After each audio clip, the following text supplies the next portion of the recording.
Welcome to Lynn Cullen Live, talk radio without the static. Email your questions and comments to lynn@pghcitypaper.com. And now your host, Lynn Cullen. Oh, boy, guys. Sorry for the late start. We had a little bit of a scheduling issue. There were people in our studio when we came in. And they were clearly doing a recorded show of some sort. And they were not students. They looked like serious people as I walked by the window. But they did get out. And it turns out, one of them was, they were nice people.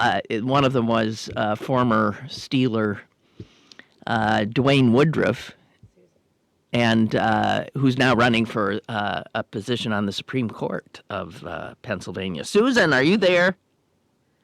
I am. Oh, God, sorry about the... I called in and it worked and everything. So everything does work. We just had a little bit of an unexpected problem of not being able to get into our own studio. It's always something, isn't it? So how did that happen? Were they running over? What happens is someone else screwed up. Somebody else screwed up. Somebody here at the university, clearly gave them...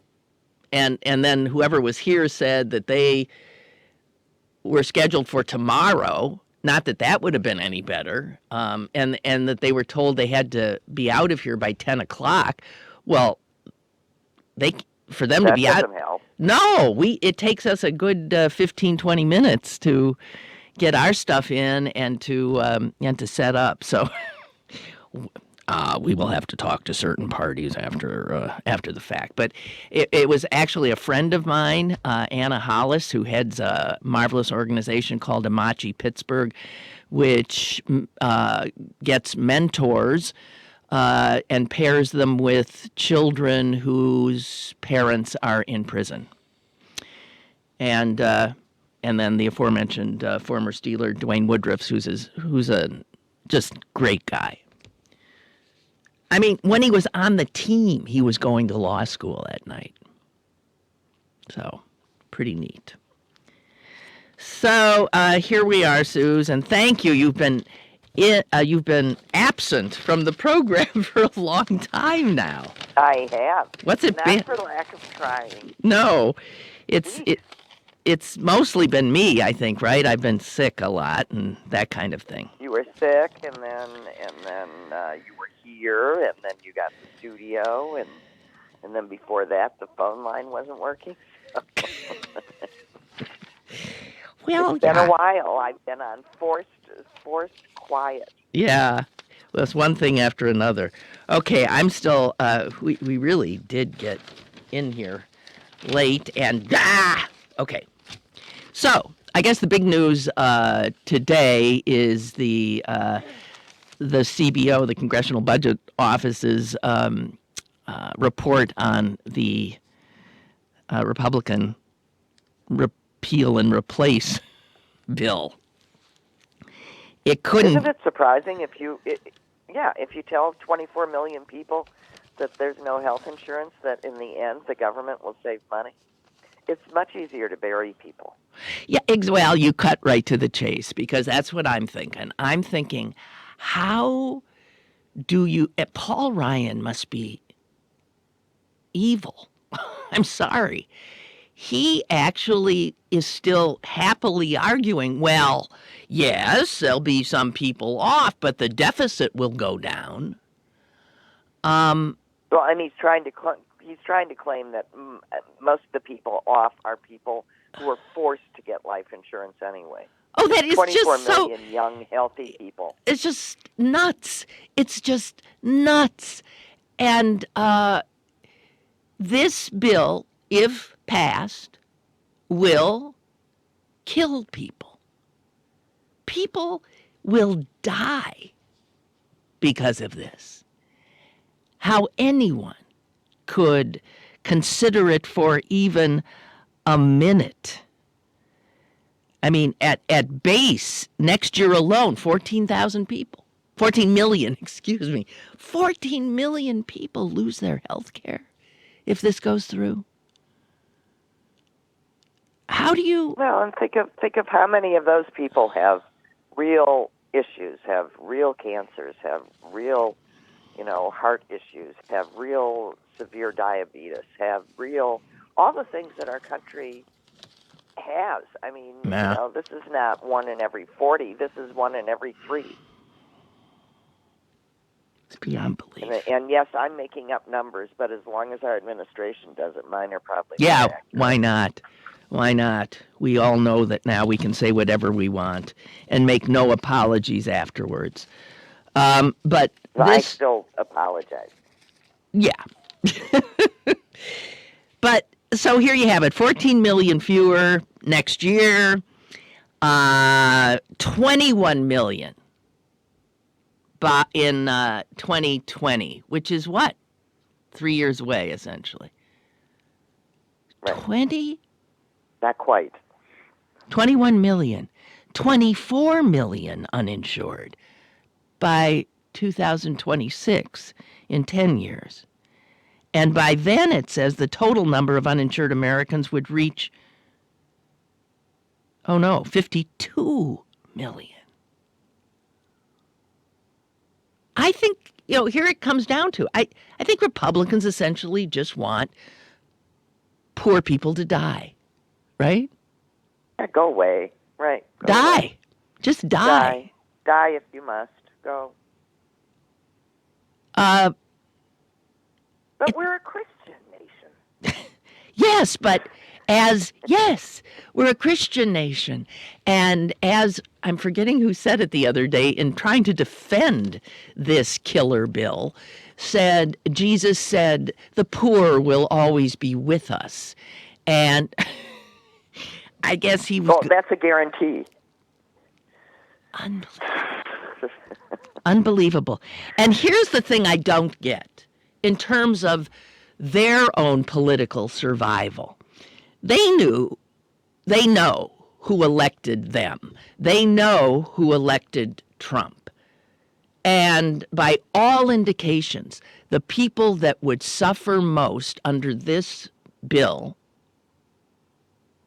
are those people. They're killing off their own base. The people hardest hit are older people, rural people, right? Yeah, And the people that vote for him. Says here the Republican plan, well, because it repeals the penalty for not buying insurance. One predictable result is that younger people who feel like, what do I need insurance for, will then not buy it. And that means that premiums for older people are going to have to go up, up, up, up, up to make up for all those lost premiums coming in from younger people. And also this bill... What? Well, I was going to say, one of the numbers that I read that I found illustrative of the issue is that a person making $18,000 would be paying approximately $24,000 for health insurance. What? Yeah, that's the number. Well, someone making 18, you know what? Someone making 18,000 can't afford a penny for health insurance without being totally subsidized. Okay, but I'm just telling you the number that I read. That was the number, and the less you make, the smaller the subsidy. The more you make, the bigger the subsidy. Oh, sure. That always makes sense. Yeah. And I remember long before I was 65 complaining to you about what I paid for health care anyway. I think the last year before I went on Blue Cross, it was a Blue Cross Blue Shield quote, and I think it was $1,500 a month when I was 63. Oh. And there, so good news, I could afford it. I was sure relieved when I didn't have to pay it anymore. Yeah. And even I went shopping and I found a policy for $1,200 because I'm relatively healthy and I figured I didn't need the best policy anyway. So I got it down to $1,200. They are estimating that's already 3 years ago. I'm estimating, or they are estimating, that those are going to go well up. So someone like me who feels that they could afford it would nonetheless be paying close to $200 or $2,500 a month, and I don't know how. That would be tough. That's Yeah. a second mortgage. I mean, okay. Let's just stop for a moment and get to the fact that was something that was in the science section of the New York Times today, and I'm hoping I can locate it amongst the chaos in front of me, and of course I can't. But it was about a baby born in, I forget where, someplace in Europe, okay? And how that baby, the day it's born, can expect to, here it is. Okay, baby born in South Korea. She can expect, according to the statistical abstract, to live to be 90 years old, that baby.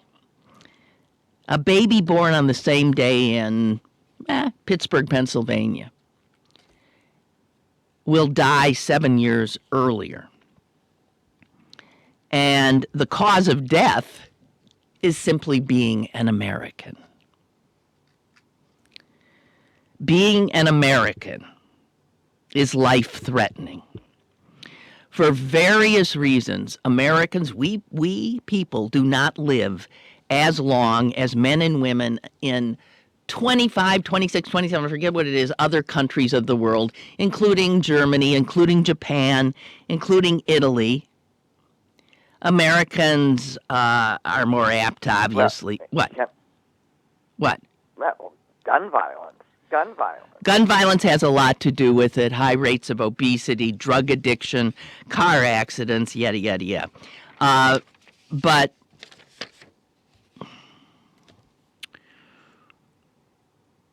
part of it is health care. It is health care because a reporter from the Washington Post, used to work at the Washington Post a few years back. He went around the world, and he had a bad shoulder. And he went in various countries to doctors and said, what can you do for me? And what will it cost? In Japan, in Great Britain, in Germany, in India, in France, and more, the answers were all amazing. We can fix your shoulder. It will cost you very, very little, or often it will cost you nothing. In almost every affluent country he went to, obviously other than the United States of America, health care was guaranteed. Some of the countries he went to have single payer, have socialized plans. Some don't. But what matters is the plans they have, the way they dispense health care is different. They all work, and they all see health care as a right, not some kind of a privilege, not something that if you're rich you can have and if you're poor you can't. I don't understand. I guess we deserve to be where we are because we must be about the stupidest, stubbornest people on earth. Selfish. No, we're simply selfish. We have turned into a complete I've got mine, fuck you country. Well, that's true. And that's just it. As long as I'm doing okay, I really don't care how you're doing. Sorry. See you later. Well, I'll tell you what, a country like that ain't going to survive. Can't. A country that sees 60% of its citizens as beggars on a street corner sure isn't going to survive. No, well, but that's how... Because that's how it's treating it. And that's how it's treating all of it. That's how Republicans view the world.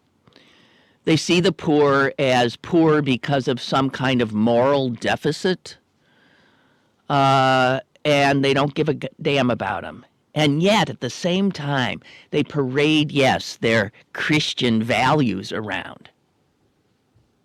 It's really depressing. Infant mortality in this country, with our great health care, is it is the highest among the richest nations in the world.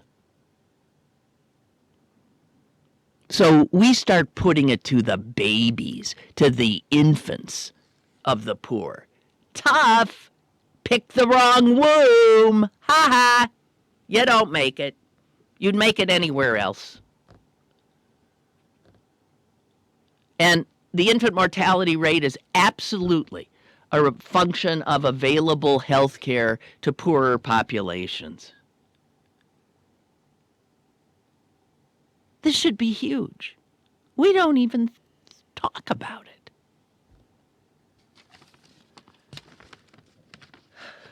So, unbelievable.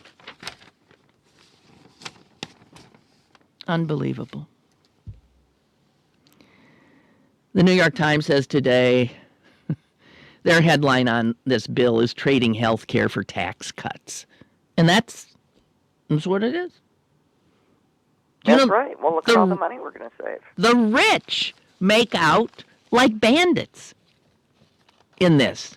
How is every bill that the Republicans draft, when they actually do get around to drafting a piece of legislation, as opposed to standing, in obstruction of reasonable legislation, how is it that no matter what they do, every bill is really about one thing and one thing only, and that is transferring wealth to the rich, the little bit they don't already have?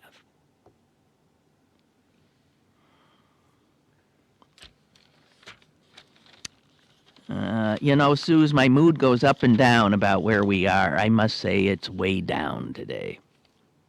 It's down. It's down. You can't, when you can see that the equations that are being drawn, when put into words, go something like that.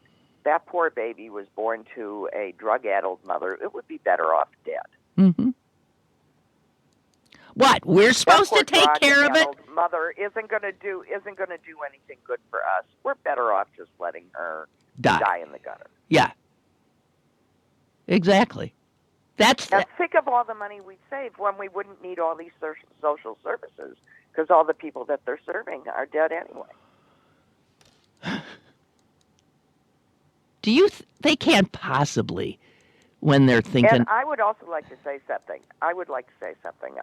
As angry as I am as Christians for this, because it's the Christians that go around telling us how good they are. Well, not all. It's that certain type. There's just as many Jews that are playing the "if it's good for me, I don't care about you" game. And there's just as many Muslims that are playing the "if it's good for me, I don't care whether it is for you" game. And there's certainly a lot of African Americans that play that game. I mean, I think I have to be fair and say there are a lot of us, I've got mine, go screw you people. And the only reason I land where it is because the rest of us aren't necessarily declaring our moral superiority while we're doing it. But we're all doing it. Excuse me while I just have to tell Celine something. Do you know? I just got a text from her. Our video is in SD, not HD, so I'm distorted. Got it. Oh, Susan likes that. Well, there have been those that would say, wait a minute, I'm going to have to look now. Well, Celine might get it fixed before you can have fun at my expense. Oh, I'm hurrying. Oh, God. So, Susan, I know I had texted you last night that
I'm sorry, sweet sister. It was just a setup. What can I do?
Showed up.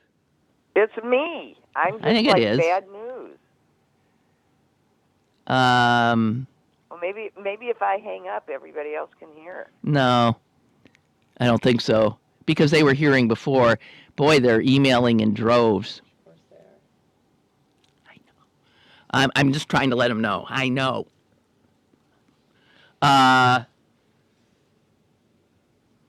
It's right after I Hold said up a sign. I know you can't hear me. I texted you last night. Oh, Is what I can hear you. You're back.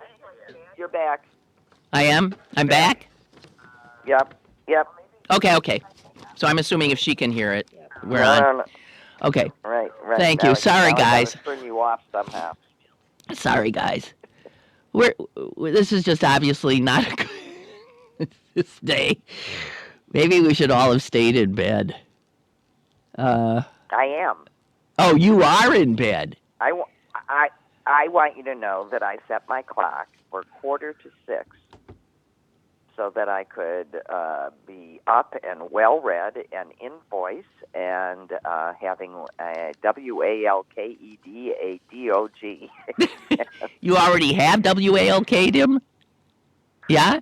No, Oh, I haven't because it got light like 3 minutes ago. Yeah, tell me about it.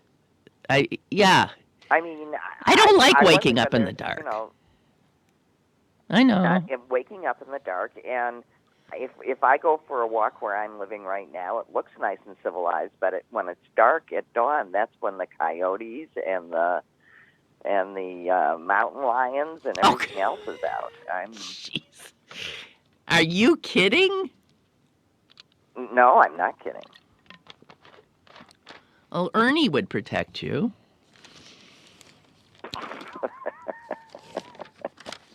Yeah. So and the thing, I'm just back to the reality of this disgusting bill, supposedly that's supposed to be a health care measure. The despicable head of Health and Human Services, Tom Price, former congressman and doctor, is part of it's the Congress who appoints the head. They appoint, I guess, all the people on the Congressional Budget Office. And Tom Price, personally, as a congressman, handpicked this guy. Handpicked the guy who leads it. He's a Republican. They, of course, picked a Republican. And he's got a job. It has nothing to do with politics. It's about crunching numbers. And still, Price denigrates him now. We are in the clutches of a immoral, dangerous cabal. It's used to be called the Republican Party. I guess we've watched it. It's hard for me to believe that how can they all just be I so don't know. comfortable with falsehood, with turning on people that you put in place? I mean, I don't get it. I don't get how they go to bed and sleep at night and wake up the next day. Me either. How do they?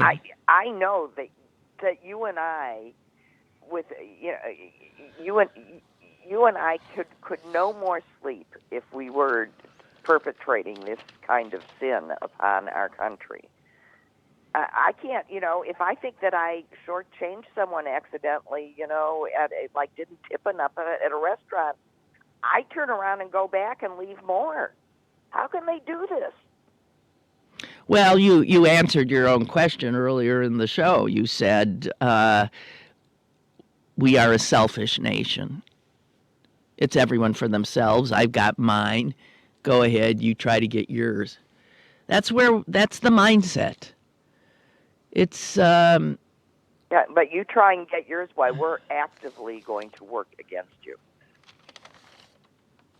I got mine in a country that offered me a hand up. You get yours with me stepping on your head. How can people be that way? And there are Christian churches that actually preach this kind of thing. That this is the way it's supposed to be. You get yours. I mean, I can't believe it. The distortion. Well, those are the God is a capitalist church, and you're supposed to give all your money to the pastor. I don't believe this. Oh, and one other little bit from the science section again today.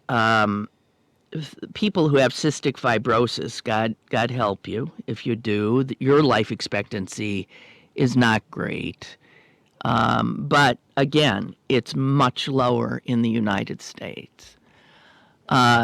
Just the United States and Canada.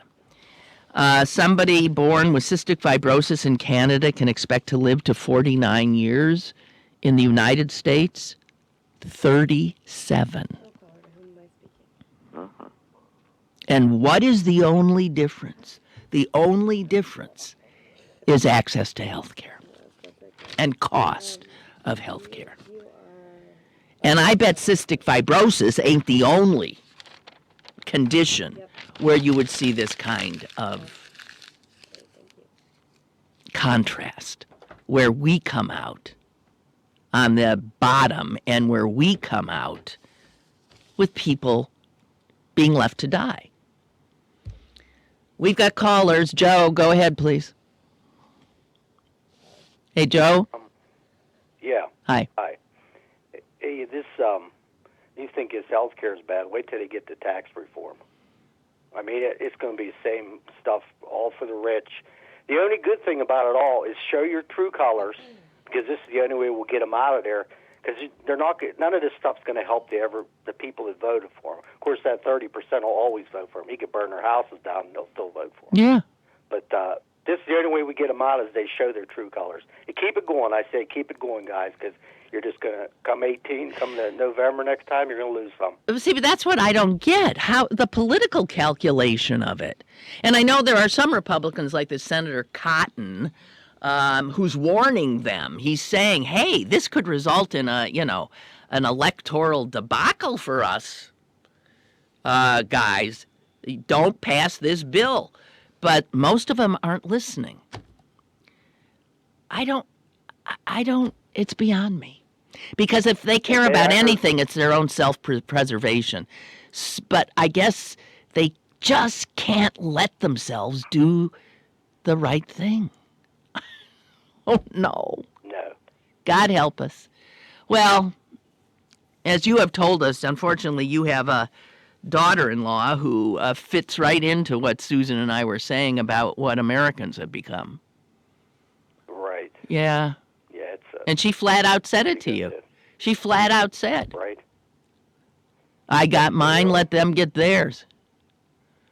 Mm-hmm. Dear God. Exactly. Okay. Okay, Thank you. Bye. you. Bye. Bye. And we've got Mike on the line as well. Hi, Mike. Hello. Hey, Lynn, it's Mike in D.C. Hi, Mike. I'm just surprised that you guys are surprised. I mean, they've been doing this since the New Deal. They want two cultures, really poor and really rich. And the only reason they want that is because it's easy to exploit the really poor than it is to exploit the middle class. If you got less, then what I have is worth more. And they can sleep at night because they think that's the way to do it. They think that's better for us, for people, for the country, that exploiting people is a good thing. Well, really, how can you think that? They do. They think that it's a good thing. But as Susan Those says, how do they is sleep at Calvinism. night? I mean, what is It's that Calvinism thing that Clarence mentioned the other day, that God wants this. Don't you see? God wants you to work hard. God doesn't want you to be given something. You're supposed to work hard like me. And once you do, you'll see the light and the rainbow. You'll fart rainbows. They sleep perfectly well at night in their 900 thread sheets and protected world. They sleep perfectly well and have no pity for anybody else. Empathy is something that's learned, and some people just do not have empathy. Oh, dear God. Yeah. They want the Gilded Age back, the good old Gilded Age. And they're going to get it. And I'm with Joe. Rarely I'm with Joe, but I'm with Joe. That you voted for this, you're going to get what you voted for. And that's not very Christian, and that's not very empathetic. But what else am I supposed to do? I canvassed for Hillary 10 times in the snow, in the cold, in the heat. What am I supposed to do if you're so stupid you're going to vote not in your best interest? I'm not even sure that if these people lose their health insurance, that they'll even connect the dots and blame it on the Republicans and then maybe vote for a Democrat next time around. Do you think they'd even make the connection? That's a good point. There's another part of sociology that says, because I have no value, I deserve to be punished because I'm poor. There is something wrong with me that I'm poor, and I deserve this bad treatment because I'm not worthy. Wow. So I'm going to eat fast food, and I'm going to treat myself bad because I have no value. And these Republicans are onto that. They see that I have no value, and I deserve this. So you're right. There's a portion of the population who want to be abused, that are sadists, that don't want us all to pitch in. This is much bigger than just money. Did you see that a documentary where they gave a homeless person $100,000? No. And they said, go to it. Good luck. And within 6 months, he had blown it all. Sure. Bought a car for some stranger and lived in a hotel and lived it up. So then they did another experiment where they gave another homeless person $100,000. Only this time they said, we're going to teach you how to spend this correctly. That person did much better. They got 2 years out of it, but they were homeless again. Then they had another third try for $100,000. And this time they doled it out to them. And they said, here's your money for rent. Here's your money for this. Here's your money for this. They gave them counseling and education and all that stuff. That person within 6 years was homeless too. Poverty isn't just about lack of money. It's about a myriad of things. And that's where the Republicans are right, thinking that we're going to solve it just by giving them money. But making them torturing them, and making more poor people, that's even stupider. Okay. I never heard of this thing you're talking to me about, but Yeah, it's a documentary. I wish I knew the name of it. I'll email it to you if I can find it. Okay. But poverty is, my point was, poverty is more than just about lack of money. It's about lack of self-esteem, lack of ability, lack of understanding, lack of opportunity? Yeah, resources, Opportunity. Opportunity, a opportunity. supportive culture. I mean, all of the things that people that grow up not in poverty. Not to mention the way it affects the development of the brain. Period, from the get-go. Right.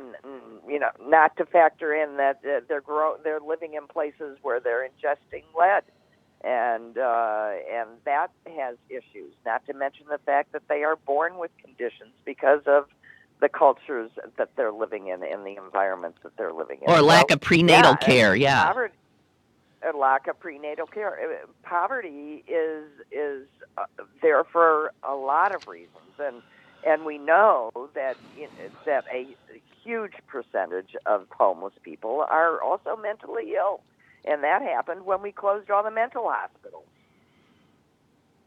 And why did we close them?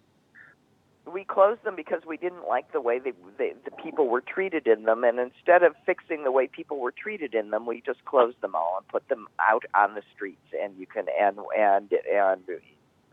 the case, just looking at what happened in New York when they closed all of those places is quite illustrative of where we are now. Okay, money, and they because we didn't care about them, right? Exactly. It costs money, and honestly, nobody cares. That's not me. What do I care? Lack of empathy. Okay. And we're never going to be able to train Republicans. Okay. I'm sorry? Mike? And it's distasteful. Yes. To say the least. Okay, you two, shut up. I can't take any more. Mike? Have a nice day. Bye, Mike. Bye. See you. Bye. Lori writes, the tens of millions who have health insurance for themselves and their families through their employers need to realize how precarious their coverage might be. They are just a layoff or a firing away from losing their insurance. Nobody's job is guaranteed in this country. Oh, God knows. Not everyone can find a new job with the same benefits these days. They will have access to COBRA, and that ain't the greatest thing. I had it for a while, but that doesn't last forever. And it isn't pretty to see what your premiums will be when they're not being subsidized by your employer. That is absolutely true, Lori. Oh, not to mention the fact that the new law says that a lot of businesses who are now required to have insurance are not. That is correct. They do not have to insure. Insurance. That's right. A whole lot of people will lose insurance because of that. So you're going to and she hinted at something in that email, but let's put it another way.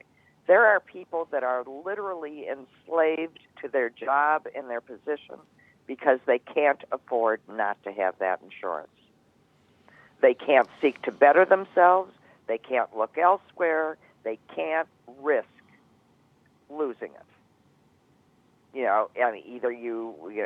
I know they say that they're going to keep all the pre-existing condition stuff, but that's economically bullshit.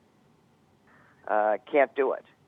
Not if you aren't letting other people, forcing people to buy into the market. So right. There's no money. I don't know how the stuff that they're saying that they're going to do. No, they aren't going to do it.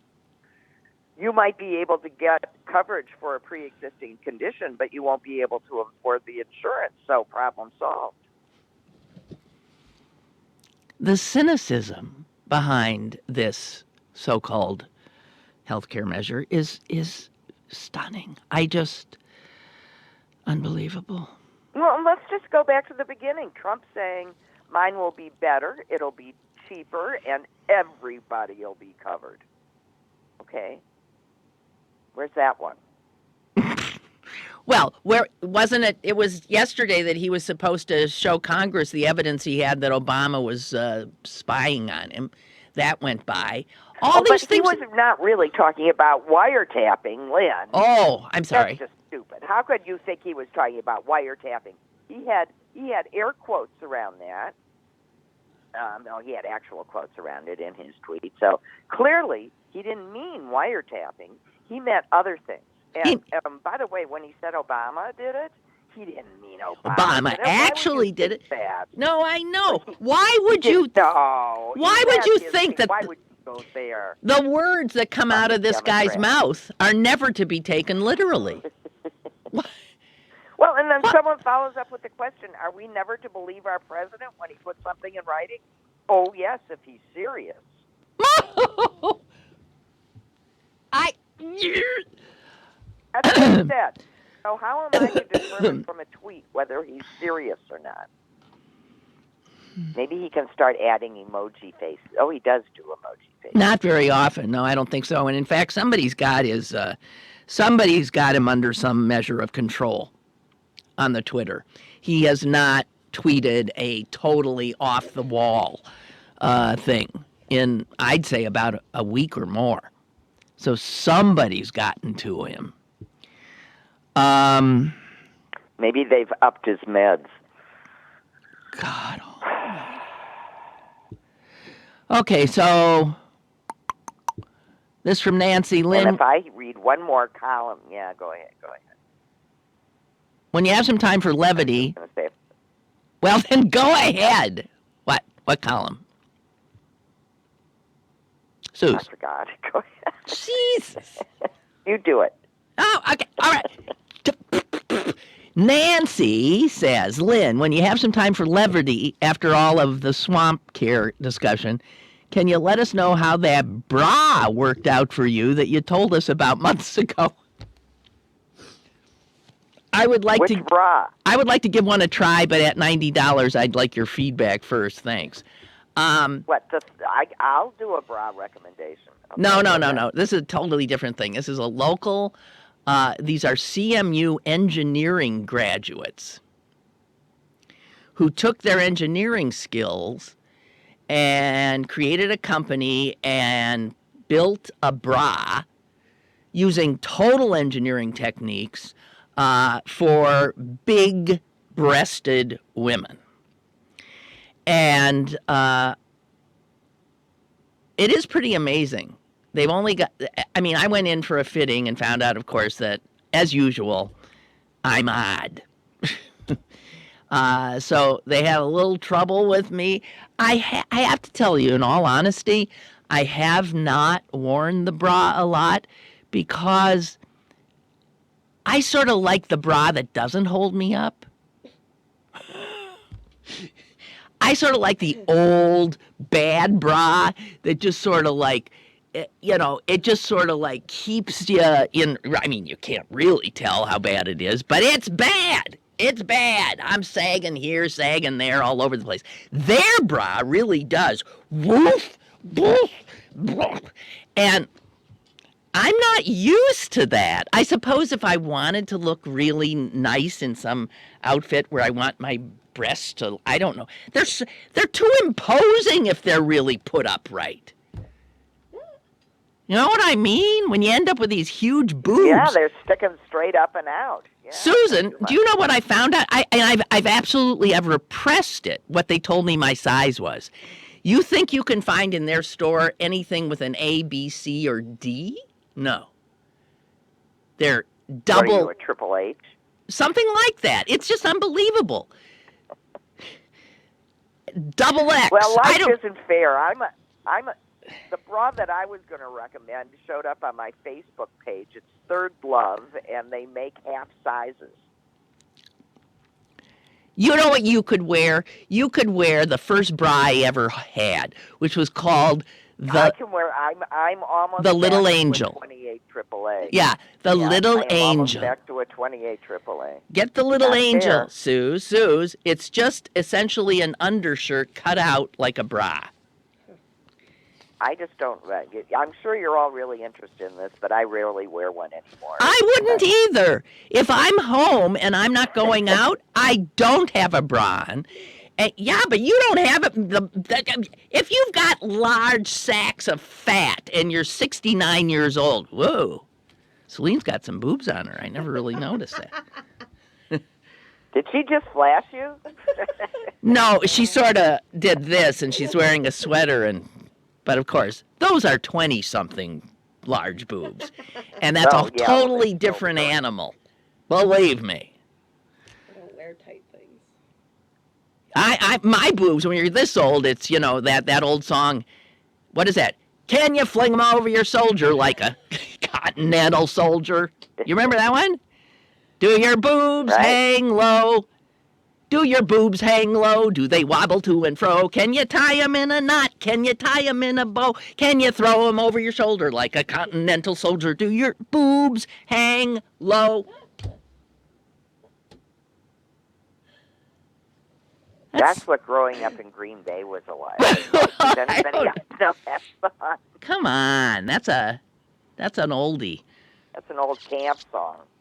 So I got to tell you, so I went to see this Patti Smith. I went to a Patti Smith concert last night. Oh, yeah. I am so in love with her, I can't see straight. I kept looking at her through this thing. She's my age. She's a 69-year-old gray-haired woman, and she was rocking out. And there's something so smart and lovable. And every time I've been in a room, a large room where she is, all you feel is love. She's something. She's something. And a real interesting human being, too. And knew everybody. Oh, Robert Mapplethorpe was like her. Well, that was friend. her dearest friend. Strange. Her dearest friend. Yeah. And she said that one of the things she did when she got here yesterday is go out to visit Andy Warhol's grave. And then she starts talking about Andy didn't like me in the 60s and 70s. So but all these people, she knew every single one of them. And when she drops a name, it's not like she's dropping a name. It's like she's sharing some funny story. Wow, it was amazing. I'm thinking, this is 69. I love it. Well, why shouldn't she be able to do it? I mean, Mick Jagger. In his 70s. Yeah, all the old rockers. But she's, wonderful, just wonderful. God, if she ever comes around, guy. Drugs and alcohol aren't good for you. I mean, those two have lived it up in their days, and here they are, strong as horses and going strong. I think it just proves that exercise is the component. Well, I think rocking out is pretty good exercise. Even in the audience, we got exercise. That's what I mean. Yeah.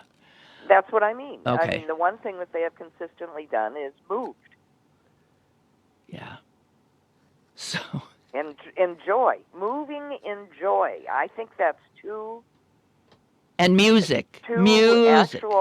And music. Music. Well, but because that creates joy as well. I think that is so important Yeah. in long, healthy life. Yeah. So, dear sister. What? Let's sing about your boobs whenever you start thinking about Trump. Just Do you think that'll lift my spirits? Your big, yeah. You got to get jaunty and you got to do a little jig while you're singing it. Okay, I got two more little things that I sort of want to. She's 70. Barbara says she's 70. Okay. So Barbara was there last night too. She said, I turned to my friend and said the same thing. I love her. Yeah, there's a sense of, if we could just sit together for like about an hour, we'd be best friends. That's the sense you get with her. Oh, it's just joyous. And as a matter of fact, I was so keyed up, I couldn't sleep last night. I couldn't come down. And I'm thinking, I bet she can't sleep either. I mean, even more than I can't sleep, because she was really out there doing it. Two little things that I need to get in before we say goodbye. And we started late, so we can go about past the hour a little bit. There was a piece in the New York Times Magazine, in the style section of Sunday about 2 weeks ago that went viral. Yeah. About a woman who was dying of ovarian cancer in Chicago. And she wrote a piece that was titled... No, she was a writer. She was a writer, children's book writer mostly.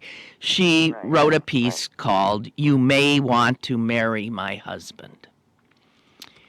And it was... She knew she had days to live. And she wanted to write this, essentially this love letter to him, but also telling him to go on, and telling women this wondrous guy is going to be available. Anyway, she did die yesterday, age of 51. Amy Rosenthal. And over 5 million people have already read this thing.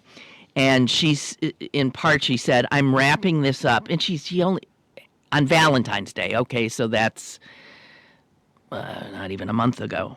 I'm wrapping this up on Valentine's Day.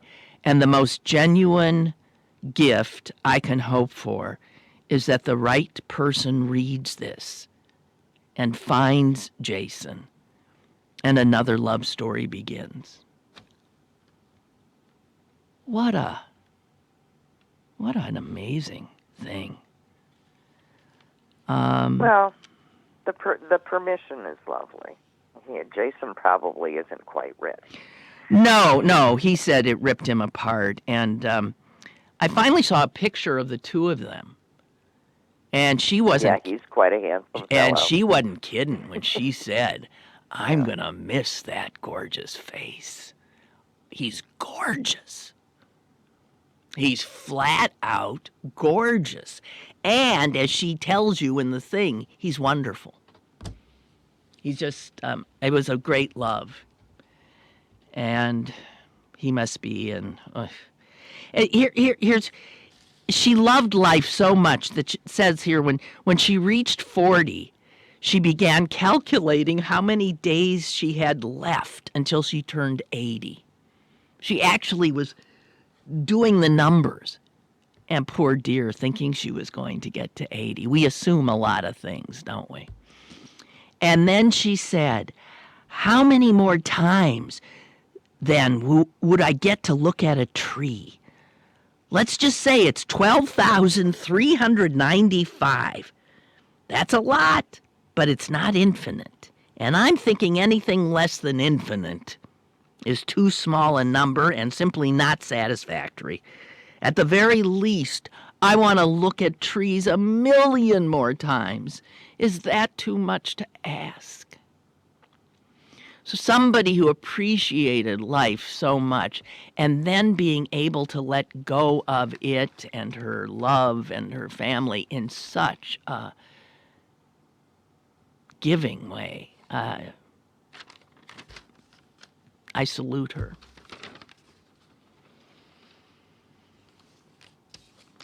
And the other thing I wanted to get in, this fired U.S. attorney in New York, right?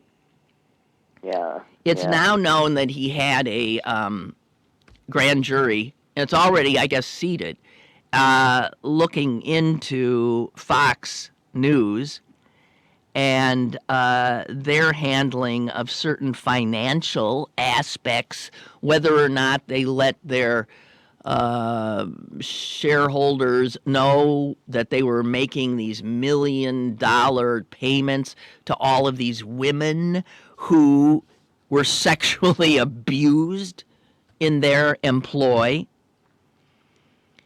And guess who the Trump administration is looking at to put in place of this guy who went after, doggedly, all kinds of white-collar crime. He's looking at a guy named Mark Mukasey, who now works defending white-collar criminals. Oh, he's going to switch that office around.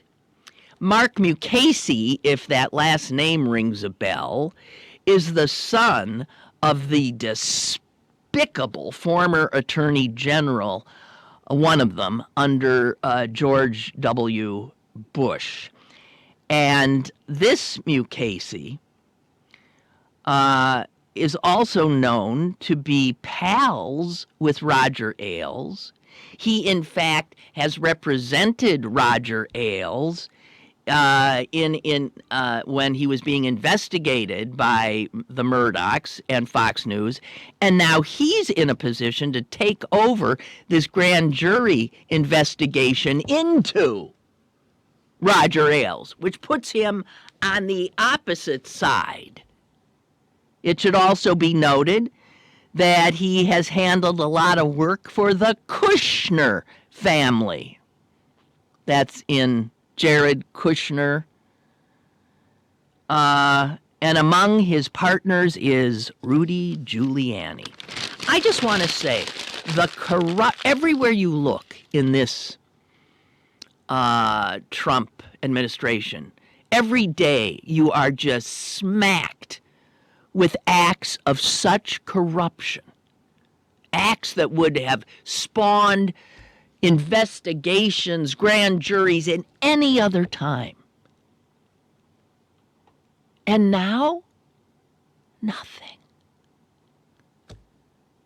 We are in grave danger of losing our country. There's no doubt about that. I'm sorry to end on such a bummer, but it's flat out true. Okay, all together now. Do your boobs hang low? Do Sure. they wobble to and fro? Can you tie 'em in a knot? Can you tie 'em in a bow? Can you throw 'em over your shoulder like a continental soldier? Do your boobs hang low? That's it. Thank you, Susan. Bye. Bye. Take Ernie for his WALK. Thank you for waiting for the show to start. Thank you for bearing with us through our difficulties, and we'll see you tomorrow, okay? Bye. Lynn Cullen Live, Monday through Friday from 10 a.m. to 11 a.m. and archived at pghcitypaper.com. The opinions expressed on Lynn Cullen Live are those of the host and do not necessarily reflect the viewpoints of Pittsburgh City Paper or its advertisers.